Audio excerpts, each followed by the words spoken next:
আন্তর্জাতিক ক্রিকেট থেকে অবসরের ঘোষণা দিয়েছেন মাহমুদুল্লাহ রিয়াদ। কদিন ধরেই গুঞ্জন ছিল অবসর নিতে পারেন সাইলেন্ট কিলার খ্যাত এই ক্রিকেটার। তবে মুশফিকুর রহিমের বিদায়ের পর অনেকেই ধারণা করেছিলেন মাঠ থেকে বিদায় নেবেন মাহমুদুল্লাহ রিয়াদ, তবে তা সম্ভব হয়নি। বাকি সিনিয়র ক্রিকেটারদের মতোই সামাজিক যোগাযোগ মাধ্যমে অবসরের ঘোষণা দিলেন মাহমুদুল্লাহ রিয়াদও। এখন থেকে 19 মিনিট আগে এক ফেসবুক পোস্টে আন্তর্জাতিক ক্রিকেটকে বিদায় জানিয়েছেন রিয়াদ। বলেন, সকল প্রশংসা একমাত্র সর্বশক্তিমান আল্লাহর জন্য। আমি আন্তর্জাতিক ক্রিকেট থেকে অবসর নেওয়ার সিদ্ধান্ত নিয়েছি। আমি আমার সকল সতীর্থ, কোচ এবং বিশেষ করে আমার ভক্তদের ধন্যবাদ জানাতে চাই, যারা আমাকে সব সময় সমর্থন করেছেন। আমার বাবা মা, আমার শ্বশুর শাশুড়ি, বিশেষ করে আমার শ্বশুর এবং সবচেয়ে গুরুত্বপূর্ণভাবে আমার ভাই এমদাদুল্লাহকে অনেক ধন্যবাদ, যিনি ছোটবেলা থেকেই আমার কোচ এবং পরামর্শদাতা হিসেবে আমার পাশে থেকেছেন। এবং পরিশেষে আমার স্ত্রী আর সন্তানদেরও ধন্যবাদ, যারা কঠিন সময়ে আমার পাশে থেকেছেন। আমি জানি লাল সবুজ যাচ্ছিতে রায়াদ আমাকে মিস করবে। সবকিছু নিখুঁত ভাবে শেষ হয় না, কিন্তু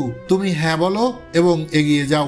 আলহামদুলিল্লাহ, আমার দল এবং বাংলাদেশ ক্রিকেটের জন্য শুভকামনা। বাংলার ক্রিকেটে বিপদের বন্ধু হয়ে নিজেকে মেলে ধরার জন্য আপনাকে ধন্যবাদ। ক্রিকেট পরবর্তী জীবনের জন্য শুভকামনা। সবকিছুর জন্য ধন্যবাদ রিয়াদ ভাই।